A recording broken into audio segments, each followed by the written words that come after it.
일본 잔재를 청산한다 해가지고 조선 총독부 건물을 폭발을 시도하고, 그리고 우리는 일본으로부터 벗어나 잔재를 청산한 새로운 시대라는 의미에서 감격을 해가지고 이 노래 감격시대를 연주한 거예요.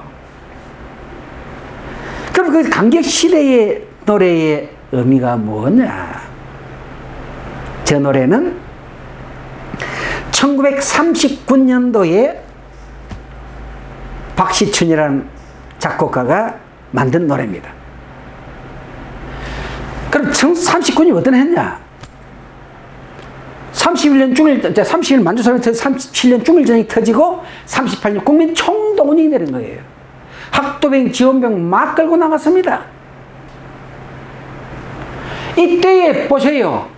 그리는 부른다 환희에 빛나는 환희가 어디 있습니까? 그 시대에. 모두가 암울한 그 시대 때에 환희를 노래한다? 있을 수 없는 거예요.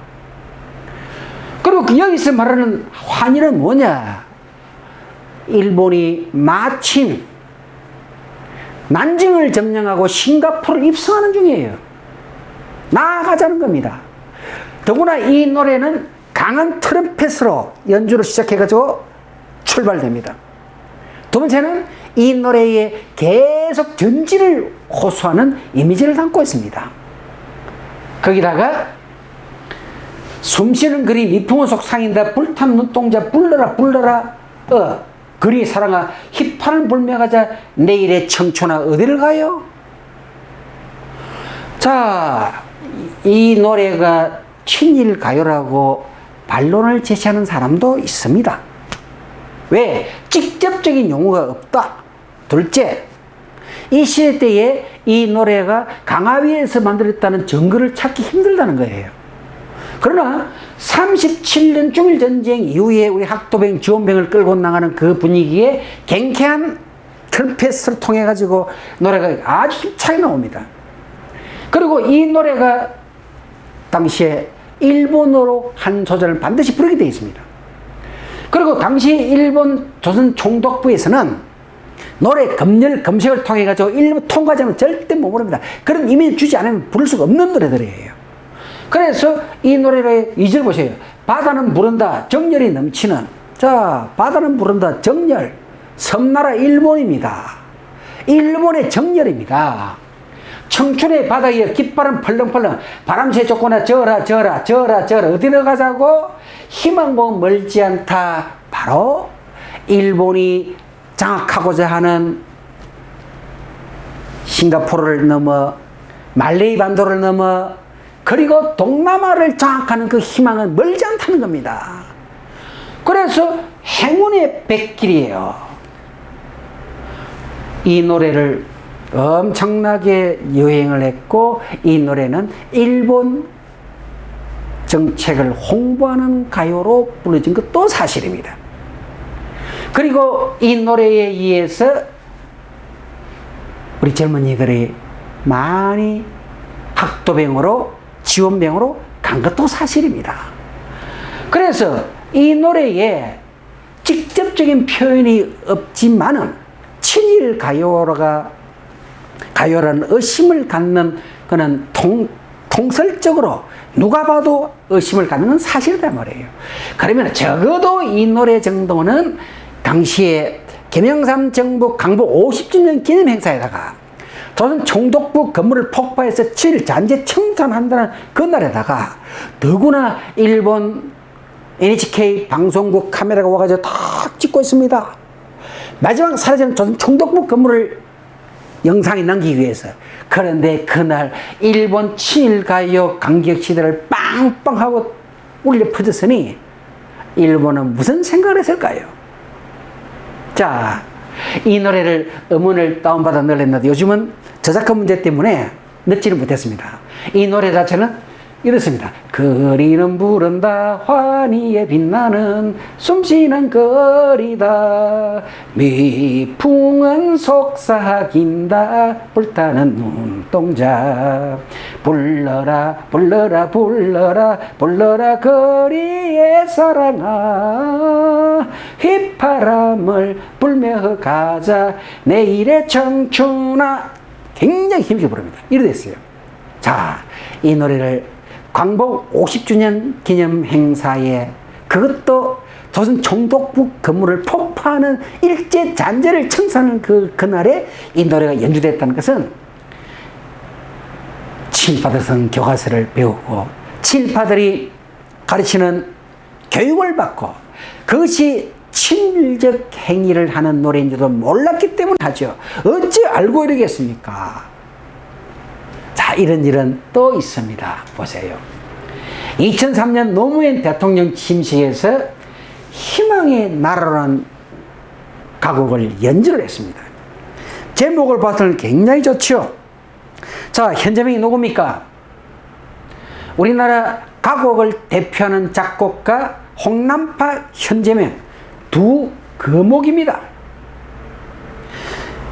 이 나라의 서양 음악을 보급하고 이 나라의 서양 음악을 가르친 핵심적 두 인맥이죠. 그런데 이 두 사람이 모두가 친일 행위를 한 것은 다 알고 있는 사실입니다. 자, 여기에 노무현 대통령 취임식의 희망의 나라를 왜 연주했을까? 알고는 안 했겠죠. 자, 그러면은 그 판정이 난 상태인데 친일파가 쓴 노래를 연주를 안 하는 게 맞죠. 설령 이 노래가, 이 가사가 그런 뜻이 없다 하더라도 안 하는 게 맞습니다. 그런데 노무현 대통령 취임식에 희망의 나라라는 이 노래가 연주될 때에 사람들은 어리둥절했습니다. 이 노래가 발표된 건 1931년 만주사변이 터진 그 직후에 발표됐습니다. 만주사변이 왜 일으켰나요? 아시다시피 만주국을 만들어서 중국을 장악하고 중국을 넘어 싱가포르, 말레이 반도, 동남아를 나아가는 교도를 삼기 대동아를 건설하기 위해서 터뜨린 게 바로 만주사변이죠. 그 만주사변이 바로 일본의 희망입니다. 그래서 배를 지어가자 험한 바다 물결 건너 저편 언덕에, 자, 일본에서 배를 지어가자는 거예요. 이 학자들의 설에 의하면은. 그래서 산천 경기 좋고 바람 좋은 시원한 곳 희망의 나라, 그 희망의 나라가 어디가 만주국이라는 겁니다. 만주로 가자는 거예요. 만주로. 그 다음에 돛을 달아라 부는 바람 맞아 물결 넘어 앞에 나가자 자유평등 평화 행복 가득한 곳 희망의 나라로. 가사 자체는 너무 선정적이고 좋아요. 그런데 물론 이 가사가 친일 가요가 아니라는 학자도 많습니다. 그러나 이 노래에서 가사가 친일 가요라고 하는 사람들의 해석은 제가 조금 전에 했던 그런 식 해석이에요. 이 노래가 친일 가곡이든 아니든 간에 확실히 잘못된 것은 친일파 음악을 대통령 취임식에서 연주를 안 하는 게 맞죠. 그럼 왜 친일파 음악을 대통령 취임식에 연주를 했느냐? 우리는 일제시대 때에 친일파가 쓴 음악 교과서로서 노래를 배웠고 음악 시간마다 불렀던 노래 아닙니까? 아마 지금 기성세대는 이 노래를 모르는 사람은 없을 겁니다. 그리고 저 노래는 얼마 전까지도 텔레비전에서 많이 가옥으로 나왔던 노래입니다. 자, 우리는 이 노무현 대통령 취임식에 희망의 나라라는 노래를 연주한 것은 다시 한번 말씀드리지만 절대 알고는 안 했습니다. 왜 그러느냐? 친일파 정리가 안 되고 친일파가 쓴 교과서를 배웠기 때문에 이 노래를 듣고 성장한 기성세대들이 의존을 집행하고 거기에 넣은 거예요. 그러다 보면 이게 나쁜 노래인지 몰란 거죠. 또 설령 나쁜 노래가 친일을 의미하는 노래가 아니더라도 친일파가 쓴 음악을 쓴 노래를 대통령 의전에서 연주한다는 것은 말이 되지 않죠.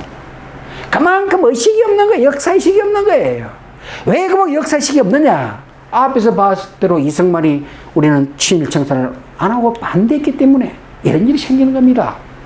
자, 그다음 이제 우리는 황국 한상곡, 바로 우리는 의전 때마다 부르는 노래 애국가입니다.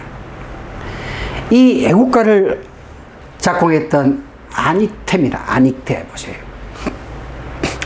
안익태는 우리가 지금 부르고 있는 그 애국가가 정말 불러야 되나 말아야 되나 하는 시비가 계속 나옵니다. 지금도 굉장히 뜨겁습니다.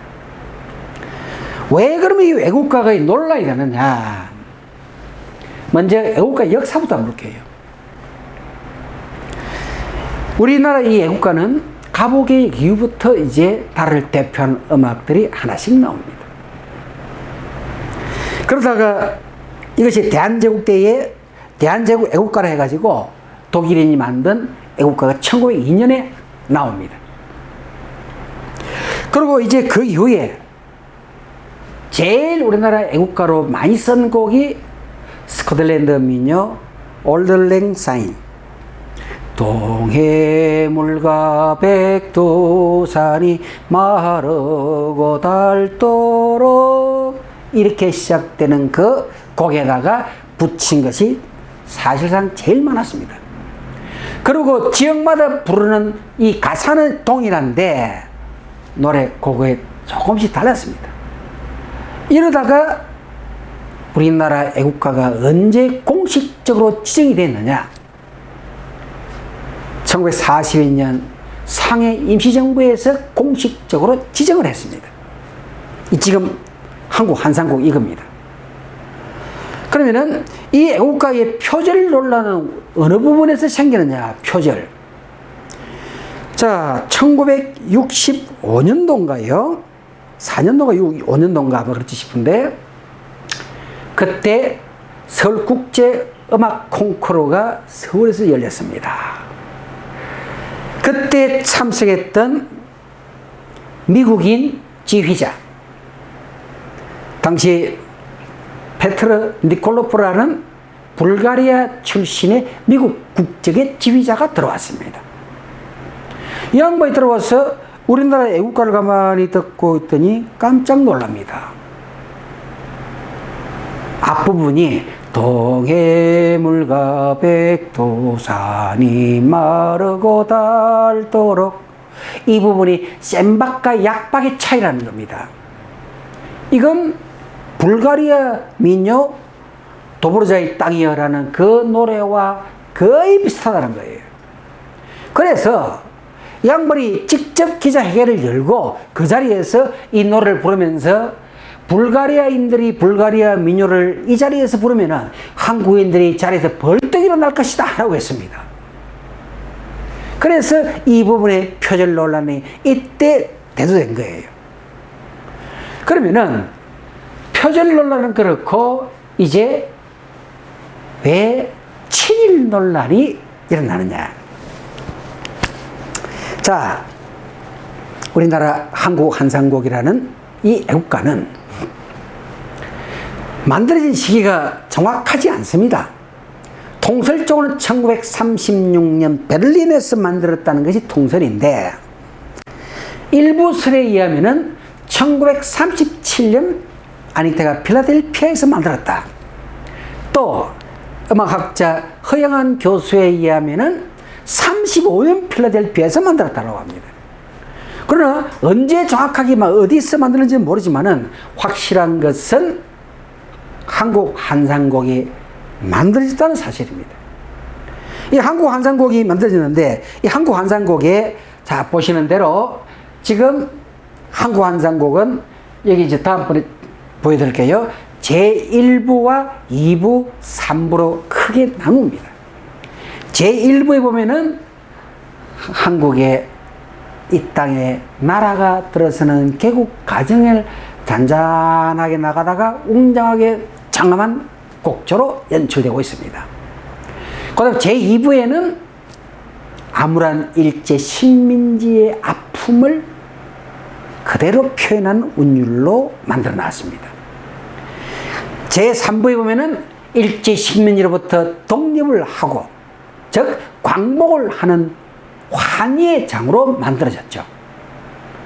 그래서 이 삼부 사악장에 우리 지금서는 동해물과 백두산이 마르고달도하는 그 애국가 1, 2, 3, 4절이 삼부 사악장에 들어가 있는 거예요. 자, 이렇게 해서 이제 우리가 만들어 놓은 이 애국가인데, 이 애국가가 1942년 베를린에서 만주국 건국 10주년 기념 행사에 에키타이 아닉테 이름이 일본명 에키타이 안입니다. 에키타이 안이라는 이름으로 만주국 헌정곡으로 다시 고쳐서 바친 거예요. 그래서 이 만주국 헌정곡으로 다시 바쳤는데 이걸 2006년도까지는 몰랐습니다.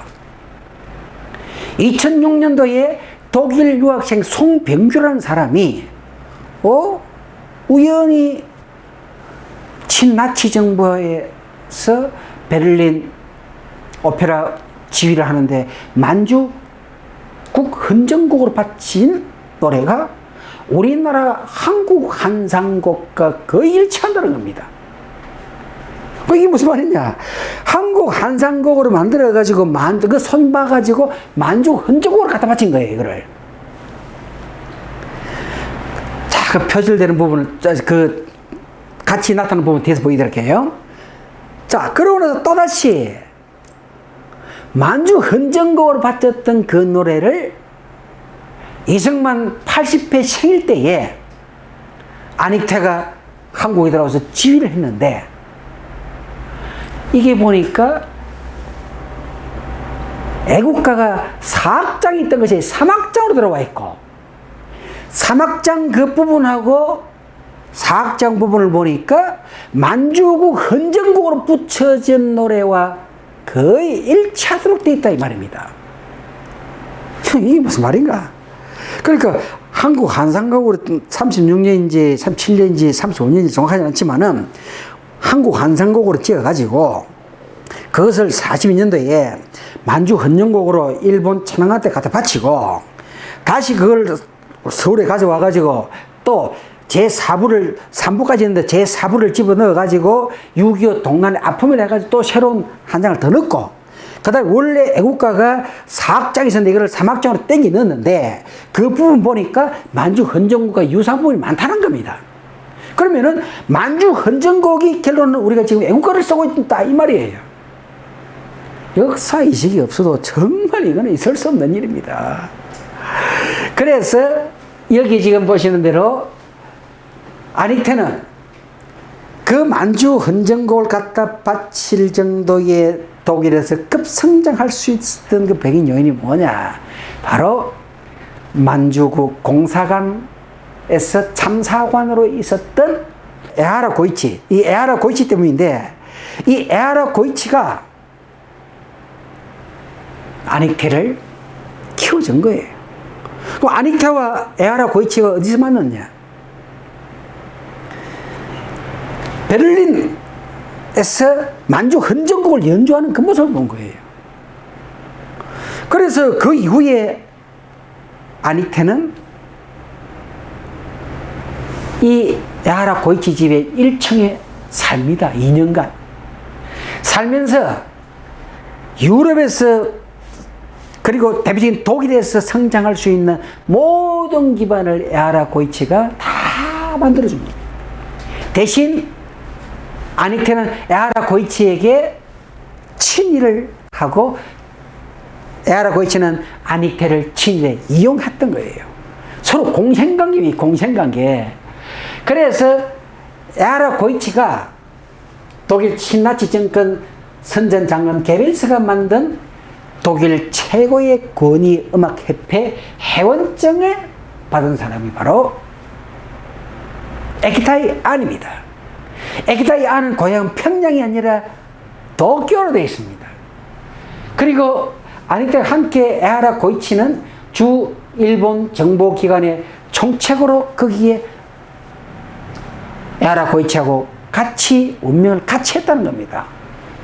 그리고 이 한국 한상곡이 만주 한상곡으로 만주곡 10주년 행사에 조금 전에 헌정곡으로 바쳐졌고, 그 노래가 다시 55년 이승만 80회 생일 기념에 음악회에서 25년 만에 한국을 들어와서 연주하는데, 이 노래가 만주 헌정곡으로 썼던 노래가 우리나라 애국가에 그대로 포함되어 있다는 겁니다.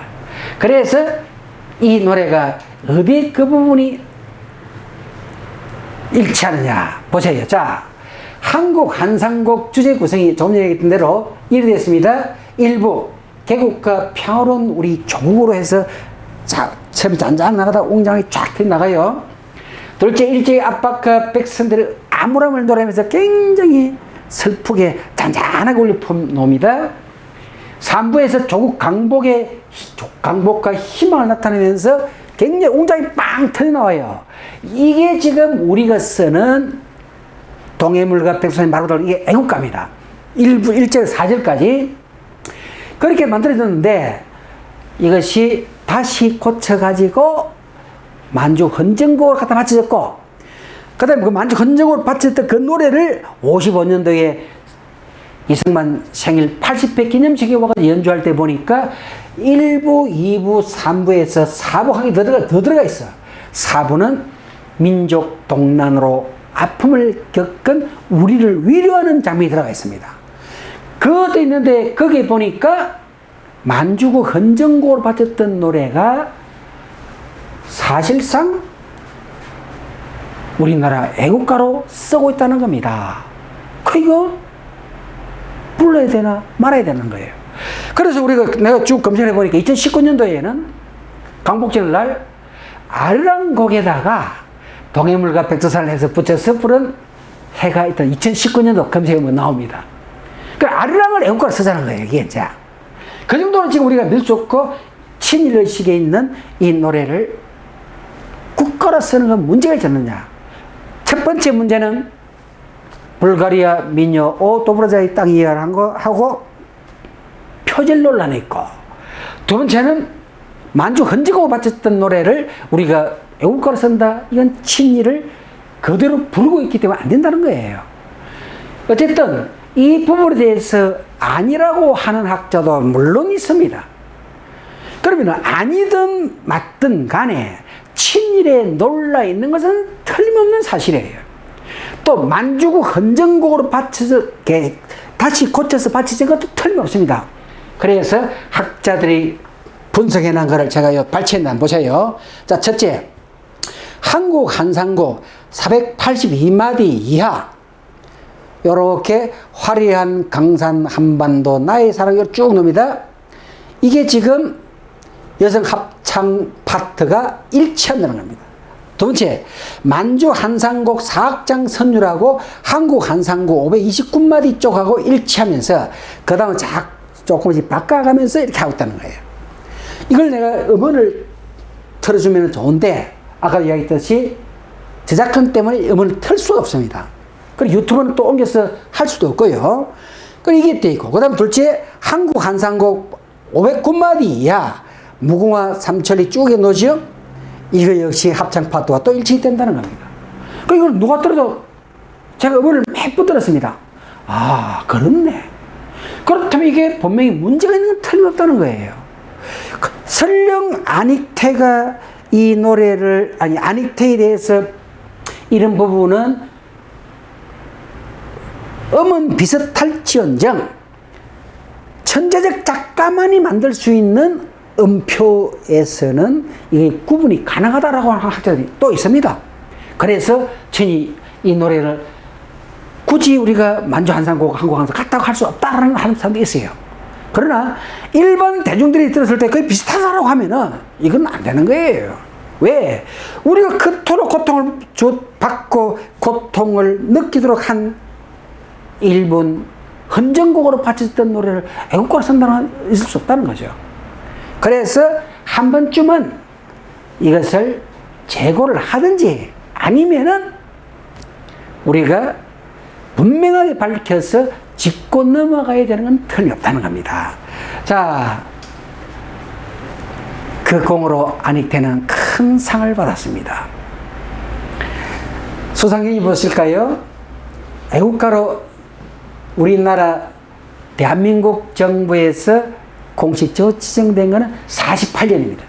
이승만 정부죠. 그 다음에 그 전에 상해 임시정부에서 1942년에 상해 임시정부에서 먼저 지정을 했어요. 이거를. 만족, 헌정은 고치기 전입니다. 그 다음에 이제 80회 이승만 생일 때 와가지고 지휘하고 연주한 그 공으로 문화 포상을 받았습니다. 자, 그죠? 또 이렇게 돼 있죠? 예. 그 다음에 이렇게 잘 나갑니다. 바르셀로나에서 세상을 떠고 1977년 박정희가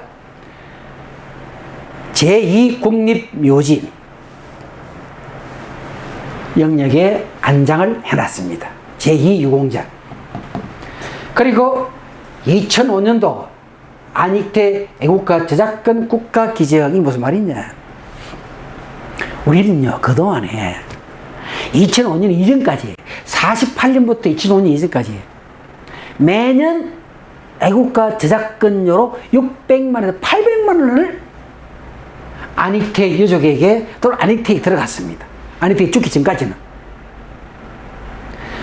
제일 많이 들어간 해가 2002년 월드컵 받은 해에 1200만 원이 안익태 유족에게 통장으로 들어갔습니다. 아니, 애국가를 저작권료를 주고 부른다, 의식에 쓴다, 이 말이 안 되잖아요. 그러면서도 그 사람은 국립묘지에다 또 안장을 해놨다. 그러다가 이제 2005년도에 유가족이 국가에다가 기증을 했죠. 전전 안 나가요, 이게. 자, 또 기가 찬 거는요, 2005년 아까 보셨죠? 대통령 직속 친일 진상규명위원회에서 1600명이 친일받았는데 그 중에 안익태 들어가 있습니다. 그러면은 안익태 부인이 세상을 떴을 때 국립묘지에 안 와야죠. 이명박 대통령 때에 유인천 당시 문화부 장관입니다. 정부 돈 전부 다 돼가지고 로리타 안 에기타이 안이라 썼던 일본명 안익태의 부인입니다.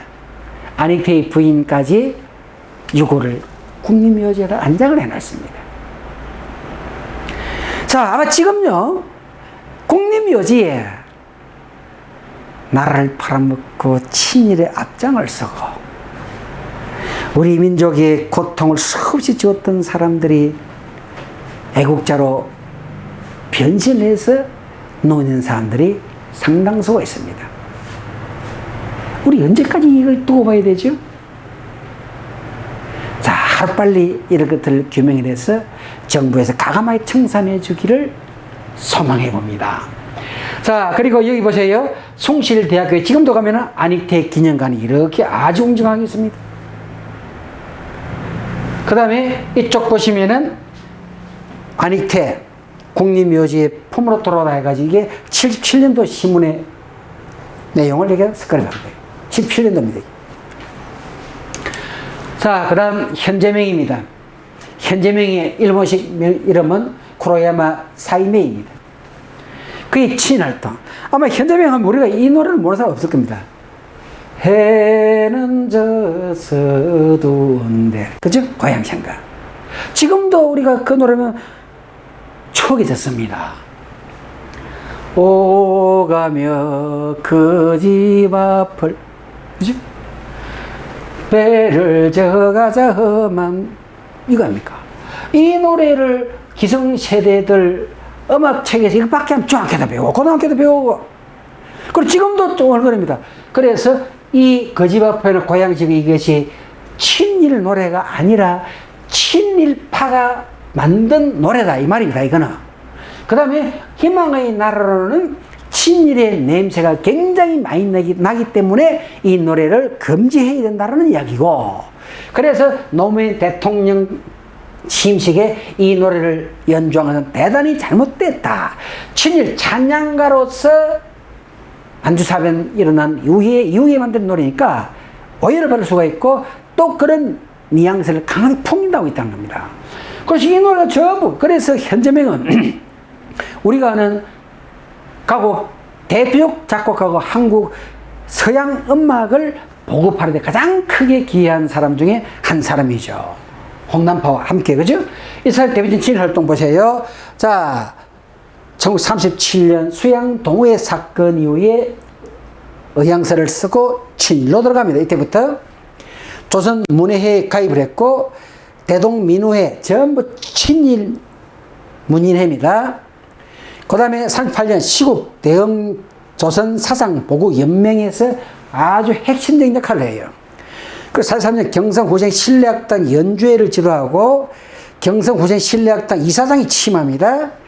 음악협회 유일한 조선인 이사로서 들어가 있고 여기서 음악인 숙정 사업을 주도하는 사람이 바로 현재명입니다. 그리고 45년도 경성후생 신뢰학당 수상을 했죠. 자, 뿐만 아닙니다. 해방이 되고 나서입니다. 해방되기 직전을 보세요. 싱가포르 함락을 감상하는 1942년 12월 7일 날 그가 쓴 글입니다. 그죠? 마침내 일본에 의해 함락되었다. 앵글로색손의 동양 최침략의 최대 아상인 싱가포르는 황군의 수중으로 돌아와 찬란한 일장기는 적도의 일광에 빛나며 밀림지대로부터 남쪽 바다로부터 불어오는 서늘한 바람에 힘차게 풀려기고 있다. 이보다 더 큰 기쁨이 무엇이겠는가? 우리는 전성의 용사들의 한우의 나팔 소리는 싱가포르의 푸른 하늘에 높이 높이 울려 퍼지고 있다. 이것보다 즐거운 일이 무엇이겠는가? 자, 아마 조선 총독부 관원들은 가슴이 벅찼을 겁니다. 이렇게 교육이 잘 됐어야. 그리고 동양지강이라는 이 책에 이런 글들을 실었습니다. 그리고 45년 해방 후 활동입니다. 자, 그럼 이제 끝나야죠. 극단적으로 말하면요, 친일을 한 사람들이 해방 후에 가장 부자가 많고 가장 잘 살고 학계, 정계, 재계 다 잡아버렸습니다, 여러분. 지금 여러분들 인터넷에 딱 점검을 해보시면은 친일파 재계 인물을 지금 쫙 나옵니다. 그리고 언론계, 학계, 서울대학교 총장집안과 서울대학교 교수까지 해서 쫙 다 나와요, 지금 봅니다. 근데 우리가 이 사람들이 민족이 큰 고통을 준 사람들이 학계, 정계, 재계를 장악하고 교과서를 쓰고 학생들을 가르치고 친일파 아바타를 만들었으니까 이제 혀도 안 돌아가려네요. 이거 참.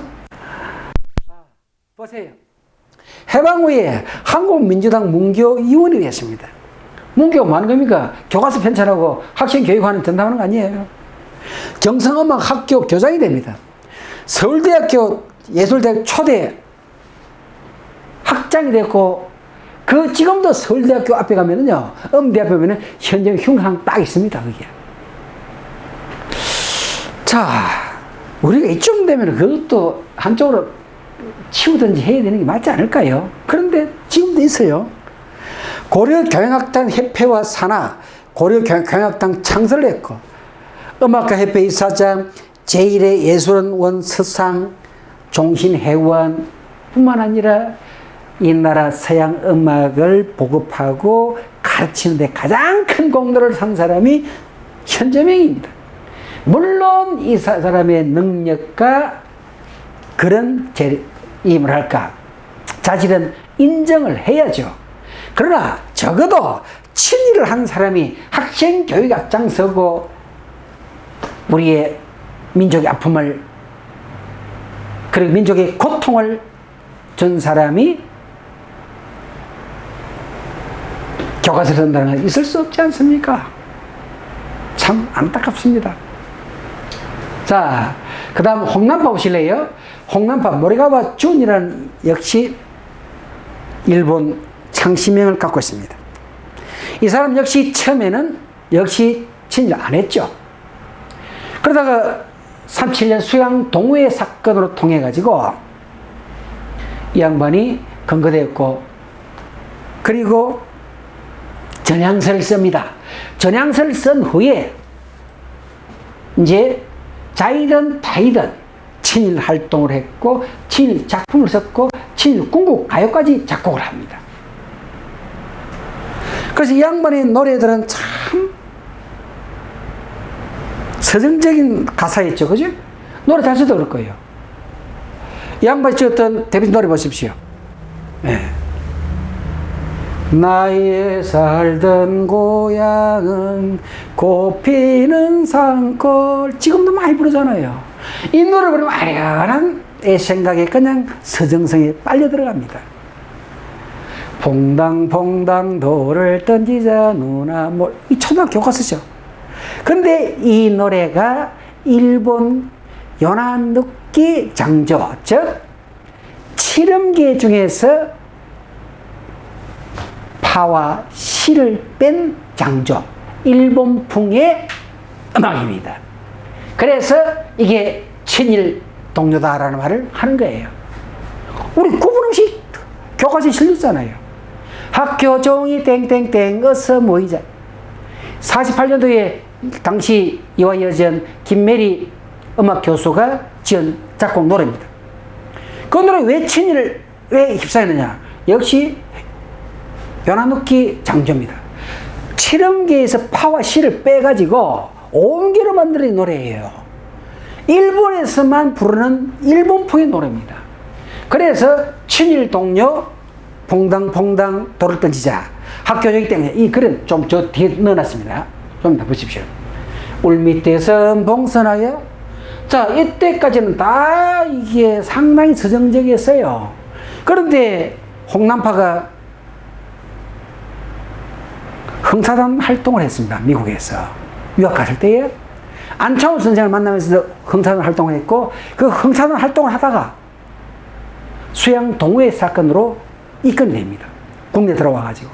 그때 현재명, 홍남파, 그리고 많은 사람들이 입건돼가지고 거기에 친일 전향서를 씁니다. 이후에 37년부터 이제 이 사람이 친일에 돌아갑니다. 그러니까 친일 명사진 발표됐을 때 홍남파 유가족들이 반대를 엄청 했습니다. 저희 아버지는 친일을 하려고 한 사람이 아니다. 다 그렇죠. 하려고 한 사람이 어디 있습니까? 결론적으로 우리 민족이 고통을 준 건 틀림없단 말이에요. 왜? 이쪽 보세요. 조선문예에 가입했고 대동문예에 가입했고, 그리고 대표적인 군국가요 지었죠. 정의의 개가, 공군의 노래, 희망의 아침, 순정의 꽃자, 꽃장사, 이겼다 일본. 이게 군국가요입니다. 이 노래를 듣고 군대를 지원하고 지원병을 간 우리 조선 청년들의 아픔을 생각해야 되지 않나요? 자, 그 다음 또 보세요. 조두남입니다. 조두남이 경남 마산 사람이죠. 이 사람은 우리가 이 노래만 기억하실 겁니다. 그죠?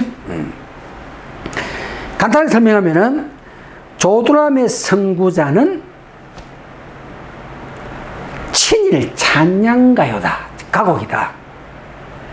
그런데 왜 우리는 그것이 독립군 가곡이라고 생각하고 불렀느냐? 그것은 조두남의 거짓말 때문입니다. 조두남이 자신의 해고로 있어 뭐라고 해놨느냐? 어느 날 내가 목단강 주변에 흐름한 여관에서 투숙하고 있을 때에 윤혜영이라는 사람이 고깃고깃 집어서 가사를 주고 갔는데, 우리 조선 독립군들이 부를 수 있는 노래를 만들어주면 좋겠다 하고 주고 갔고, 그리고 다시 오게 됐는데 그를 그 후로 다시는 만나지 못했다. 그래서 그 사람을 생각하면서 지은 노래가 선구자다라고 했습니다. 자, 그러니까 이거는 독립군들의 가슴을 울릴 노래를 만들어주면 좋겠다 하고 떠난 사람이 윤혜영이고, 그 윤혜영이라는 사람이 다시 오겠다는데 다시는 오지 못해서 그 사람을 그리워하면서 독립군을 위해서 지은 노래라고 했습니다. 그래서 우리는 이걸 해방 후에 모든 의식 행사 때에 애국가 다음으로 제2의 국민 애국가라고 생각하고 불렀던 노래 이겁니다. 아마 대한민국 국민은 이 노래를 모르는 사람 없을 거예요. 그러면 뭐가 문제가 되느냐? 어디를 거짓말이냐? 선구자라는 말이 거짓말입니다. 원 노래는 이 가사의 원 노래는 용정의 노래랍니다. 용정에서 우리 민족의 서민들이 살아가는 아픔을 노래한 가사가 이거래요. 그런데 그거를 다시 선구자라는 말을 집어넣어 가지고 개작을 개살한 것이 이건데, 선구자는 우리 독립군을 지칭하는 용어가 아닙니다. 일본군 헌병이 말을 타고 달리는 그 사람을 선구자로 합니다. 우리는 독립군을 뭐라 부르냐? 산사람이라고. 산사람. 산에서 적과 싸우면서 목숨을 희생하는 투사라 해가지고 산사람을 불렀습니다. 그런데 선구자라고 쓴 용어는 우리나라 독립군 역사에 단 한 번도 없습니다. 실제 일본 가사 선구자가 굉장히 많아요. 일본 헌병, 말탄 헌병을 상징하는 용어로. 그래서 이 선구자라는 용어에서 조선함이 거짓말이 냄새난다 생각했는데 정언을 한 사람이 나왔습니다. 김종화라는 사람이 조선함 악단에서 기타리스트입니다. 이 기타리스트인데 조선함과 윤회영이 못 만난 게 아니라 날마다 만나고 술 마시고 놀았답니다. 그 사람은 정언을 일지를 다 보여줬습니다. 아, 이 사람이 거짓말이었네. 그래서 드러나면서 이것이 친일 가곡으로 만들었다는 것이 알려진 거예요. 그래서 마산에 있던 조선함 음악기념관을 폐쇄했죠. 그러다가 마산 음악관이라 해가지고 문을 열었다가 조선함의 유품들을 싹 치우다 또 슬그머니 또 놓습니다. 공개할 게 없으니까요. 다시 언론을 뜯으니까 또 싹 치워버렸습니다, 지금. 그래서 이 선구자 노래 역시 이 친일파들의 거짓말에 의해서 우리는 그 친일파 아바타가 돼서 이렇게까지 성장해가지고 지금도 부르고 했다는 거예요. 옆에 보면 일송정이라고 있죠. 여기에 목단강 주변에 있습니다. 이게 지금 바로 이 사람이 거짓말에 의해서 만들어진 거예요. 자, 중고등학교 교과서에서 사라져야 할 친일 음악가 노래들입니다. 그럼 여기는 이제 보시는 대로 2009년도 개정 중고등학교 음악 교과서의 친일 음악가의 노래가 이렇게 11곡이 실렸습니다. 2009년도에 2021년이니까 지금 12년 됐죠? 아마 거의 이제 다 사라졌거나 아직도 남아있을 겁니다. 제가 마지막 어제 가본다는 게 확인 못했는데, 일단 요지는 뭐냐, 최근까지도 친일파 음악제에 실려 있다는 겁니다. 그래서 보세요. 고향생각, 희망의 나라 쫙 돼 있죠, 그죠? 예, 요렇게 됐습니다. 거지박, 현재맹. 자, 그 다음에 홍남파, 조도남, 현재맹, 홍남파 다 돼 있잖아, 그죠? 2009년에 중학교, 고등학교 교과서에서 중학교에 이렇게, 고등학교에 이렇게 돼요. 11곡입니다. 2015년도입니다. 2015년도에는 이제 11곡에서 9개로 줄었습니다. 9개로. 왜 이렇게 안 줄었는가 모르겠습니다.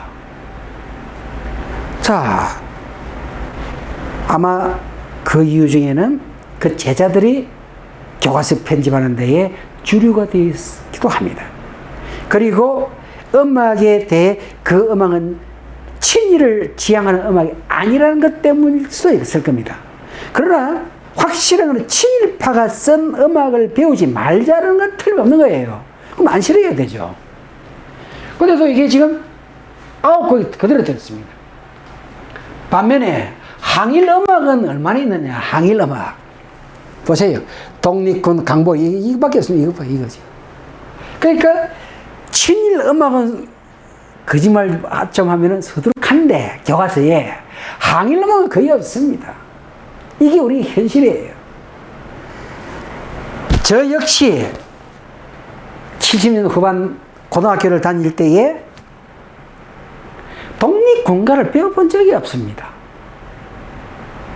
교과서에서도 이혜영 집안이 6형제가 전 재산을 급하게 팔아서 그것도 어마어마한 또 지금이 항상 약 2조 원입니다. 약 2조 원. 그 엄청난 금액의 돈을 제대로 된 가격도 받지 못하고 급하게 정리를 해가지고 만주 가서 신흥 학교를 세우고 그 신흥 몽환학교가 되고, 그리고 그 학생들이 봉오동 전투, 청산리 전투를 걸어갔지 않습니까? 그 사람들에 대한 이야기조차도 교과서에서 배운 적이 없습니다. 또 독립군가로서 단 한 곡도 교과서에서 배운 적이 없습니다. 왜 이런 일이 생기나요? 친일파들이 교과서를 쓰고 친일파들이 교육에 줄이고 되다 보니 그런 거예요. 우리가 왜 지금 친일 역사관, 고대사, 고조선 역사들이 제대로 정립이 안 되고 지금도 고조선사에 대해서 정사가 아니라고만 하고 자꾸만 학계에서 발을 빼느냐.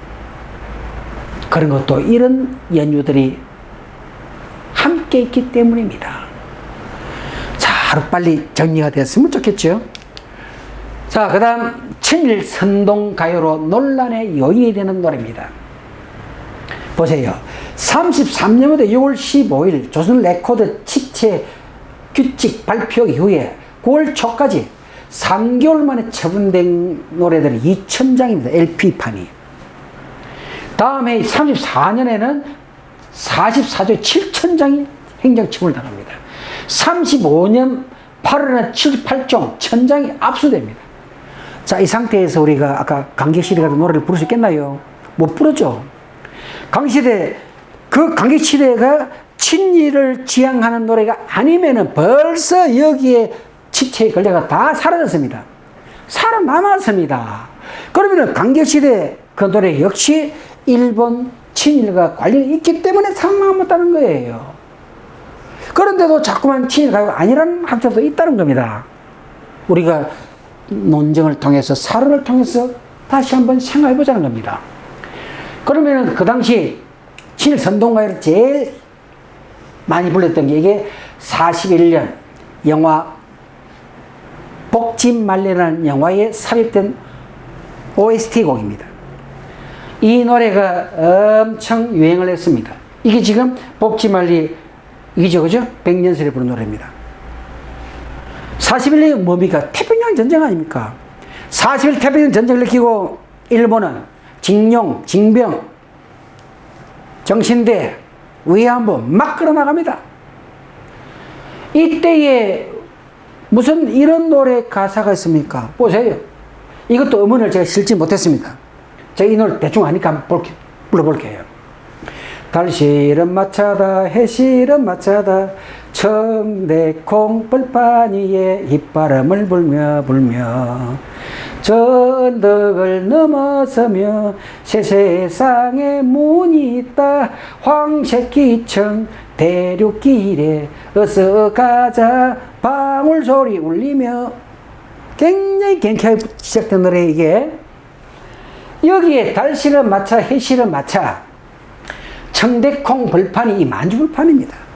휘파람을 불면 만주벌판 가자는 거예요. 그리고 자, 세상에 문이 있다. 황새끼청 대륙길에 있어. 그 만주곡입니다. 그리고 백마를 달리던 고구려에 쌈쳐다 판무친 성터 위에 청노시에는 간다. 이거 보고 이게 친일가요가 아니라고 이야기를 합니다. 그 지역은 옛날에 고구려의 성터가 맞죠. 그래서 이것만 가지고 말하는 것이 아니라 전체적인 그 시대 때의 노래가 의미하는 방향을 읽어야 되는 거예요. 음악은 뭐죠? 시대라는 오선지 위에 그 시대의 정서를 악보로 그려 넣는 게 음악 아닙니까? 조금 전에 보십시오. 자, 이 시대의 분위기는 이 분위기입니다. 이런 분위기를 찬 일제 총독부, 태평양 전쟁, 중일 전쟁을 참여하지 않으면 부를 수 없는 노래입니다. 거기다가 이런 정리처분해두는 시대 때에 아니 선동가요를 안 부르면은 살아남을 수가 없잖아요. 그래서 이걸 안 불러야 됩니다. 지금도 우리는 방송에서 트로트 일부에 볼 때도 부르고 있는 노래를 봤습니다. 자, 한 번 더 생각해 봐야 되겠죠? 똑같습니다. 역시 이 영화에 삽입된 노래입니다. 버들리 외로운 이정표 밑에 말을 매는 나그네야 해가 졌났냐 쉬지를 말고 달빛에 길을 물어 꿈에 어리는 항구 찾아가거라. 이게 바로 그 만주국의 상징이라는 겁니다. 자, 어쨌든 확실하게 일본을 찬양하는 가사 내용이 들어있지는 않지만은 그 시대, 요 시대 분위기에 맞추려고 하면은 이걸 찬양할 수밖에 없고, 그래서 이 노래들은, 이 노래의 내용은 선동가요가 논란은 틀림없다는 겁니다. 이쯤 되면은 살아남아서 불러줬다는 건 해도 이건 선동가요잖아요. 그죠? 안 해야 된다는 거예요. 자, 그 다음 지원병을 독려하고 홍보한 친일 군국가요입니다. 보세요. 지원병 훈련소. 자, 그죠? 수여식. 이게 우길기죠, 우길기. 그 다음에 벌써 지원병자. 자, 이게 속출하고 있습니다. 예. 뭡니다. 그러면 중요한 자료다. 보세요. 조선인 지원병제도는 38년부터 시작해가 1600여 명이 입소하여 그 중에 5%가 전사했습니다. 1600여 명입니다. 근데 이게 굉장히 가기가 힘들어요. 우리가 막 잡아갔던 것처럼 보이는데, 사료를 보니까 막 잡아가도 적정선에서 다 탈락을 시키는 것 같아요. 그리고 지원병 경쟁률은 조선 50대 1, 대만은 300대 1입니다. 지원병 경쟁률이. 왜 이렇게 까다롭게 했을까? 지원병은 아무나 데려가지 않는다는 이미지를 보여주고, 또 일본이 우월하다는 이미지를 심어주기 위해서입니다. 그래서 여기에 지원에 가가지고 전산, 동남아 지역 전산 우리의 선조들 정말 가슴 아프죠. 그리고 이 공국가요가 31년부터 시작해가 37년부터 본격화되고 41년도 제일 많이 나옵니다.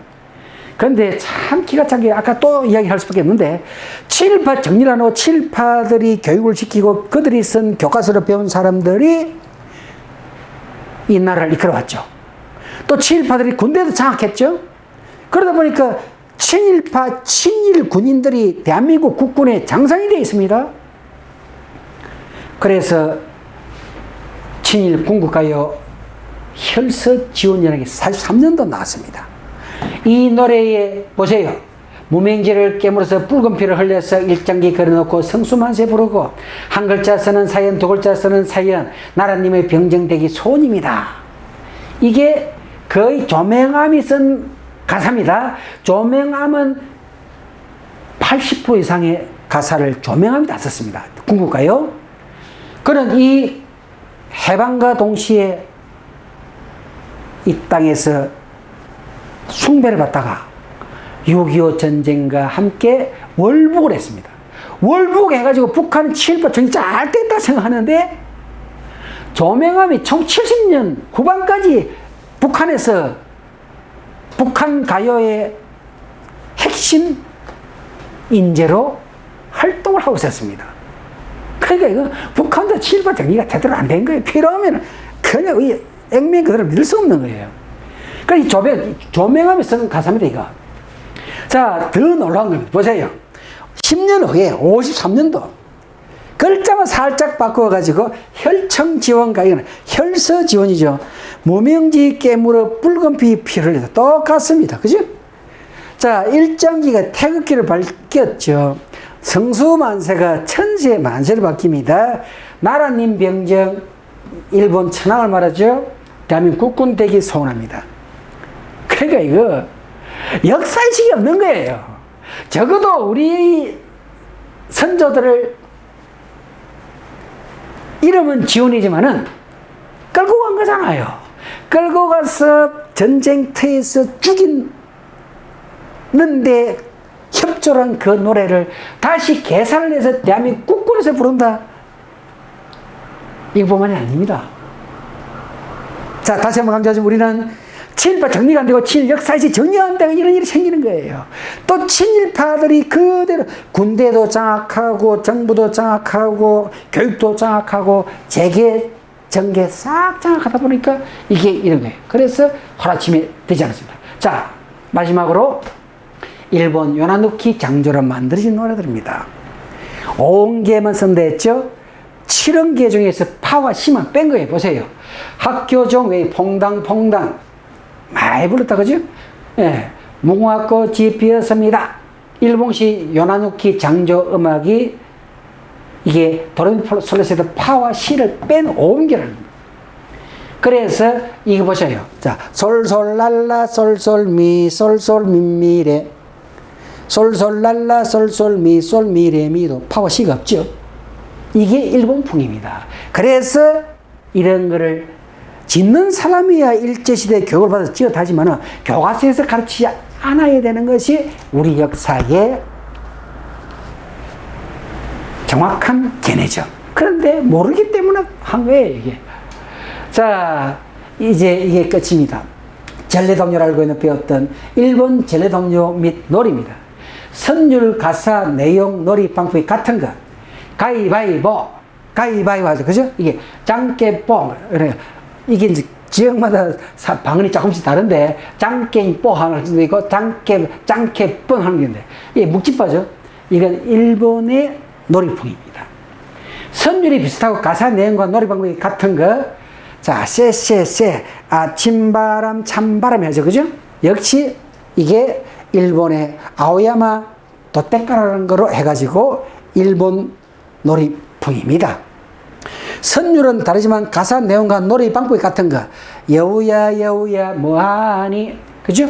이게 일본 키츠네산 해가지고 이 노래입니다. 이거는 우리나라에서는 여우를 굉장히 해를 끼치는 동물, 흉악한 동물로 여기잖아요. 그죠? 일본에서는 굉장히 신성시되는 동물이 여우입니다. 여우를 모시는 신전도 있어요. 신사 같은 게. 그러니까 뭐 그대로 쓴 거예요. 선율과 가사는 놀이 방법이 같은 거. 무궁화꽃이 피었습니다. 좀 봤죠, 그죠? 우리 집에 왜 왔니 이거 이 다 일본풍이에요. 그러면은 왜 이런 놀이를 우리 조선에다 공급했느냐? 내선 일체의식을 심어줘가지고 일본에 대한 좋은 감정, 그리고 일본과 조선이 어릴 때부터 하나가 되는 동질감을 심어주기 위해서 이걸 다 뿌린 거예요. 그런데 우리가 그것도 모르고 계속해서 가리키고 전래되고 온 겁니다. 자, 여러분, 이제 이 시간 이후부터라도 이런 의미를 아셨더라면은 친일 음악, 친일 역사의식에 대해서는 분명하게 의식을 가지고 행동해 주시고 사고해 주시면 고맙겠습니다. 그리고 우리는 왜 친일파가 정리되지 않는가에 대해 다시 한번 생각해 주시고 그 점에 관심을 가져주시고 오는 광복 76주년에는 새로운 역사의식을 가져주기를 바라면서 마치겠습니다. 장시간 수고하셨습니다. 감사합니다.